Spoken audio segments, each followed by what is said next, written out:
Okay, so tapos na. Yes. Hindi, siguro mga 1 minute bago umandar.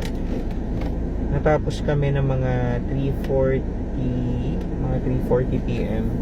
Tapos si Glay, eto na siya. Dito na ako. So, babe, kumusta ang experience? So, andar ko na muna yung kotse. Sige. Pauwi na kami. Okay. Kwento na ni Glay yung buong nangyari. So, yun na nga, no? Natapos na yung embryo transfer namin. Salamat kay God for today, for being with us from the very start of our journey until now na nag-transfer na yung dalawang embryos. 2 embryos. So, dalawang embryos ang nilagay ni Dr. Baso sa akin, and prayerfully mag-implant sila healthy. Twins yun pag Twins. Yun na nga. So, ibang-iba yung procedure sa retrieval and transfer. Yung sa transfer, painless siya. Naramdaman ko lang yung pagpasok ng speculum. For other than that, wala akong ibang naramdaman. Naramdaman ko lang ihina ako kasi kailangan full bladder para mag-visualize yung uterus. So, pinainom ka din ng tubig? Pinainom ako ng water. So, pagkakat ko sa taas, so, pinag-gown ako, pinag-change ako sa gown. Tapos, hindi na pinatanggal yung mga suot kong jewelries or yung relo ko or sunglasses ko. Unlike dun sa naunang procedure, which was yung egg retrieval, dun talaga as walang-wala. Dito, naka-brown naman ako at naka-gown. Tapos, pero wala kang socks? Wala akong socks. May mas na binigay sa akin na parang foot cover. Hindi natuloy yung plan mo. Ang plano ko kasi maglalagay ako ng socks. Kasi sa mga napanood kong videos, binigyan sila ng socks sa IVF clinic nila. Walang binigay sa akin dito. Pero may naman akong foot cover. So yun. Tapos nagbedos na lang ako after bago ko bumaba. Okay. So yun. So, pag inom ko ng water nila ko mga 5 minutes, dinala ako dun sa ED room, ibig sabihin embryo transfer room. So from there, chinek nung nurse ni doctor kung full bladder ba ako, kung chinek niya, which okay naman, full bladder, kasi nga ihina talaga ako, pinipigilan ko lang. Tapos after that,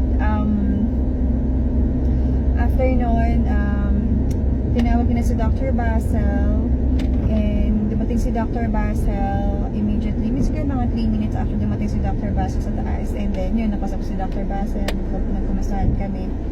Then after that, prepare na ako ng nurse. So, naka-trend na position ako. Tapos, yung isang nurse ni Doc, siya yung may hawak nung probe dun sa abdomen ko para sa ultrasound. Kasi ultrasound guided yung... Kalimutan mo mag-mask eh. Kasi ultrasound guided yung... Ultrasound guided yung... Daming police dito, delikado tayo. Okay. Ultrasound guided yung yung transfer. So, yun. So, after, pag nilagay nila ni Doc yung speculum, then afterwards, tinawag yung embryologist. So, actually, while doctor is preparing, pumunta sa akin yung embryologist. Yung sa room na kung saan ako dinala, katabi niya, as in, connecting door siya nung sa embryologist room. So, pumunta sa akin yung embryologist room. So, magkatabi lang talaga sila. No?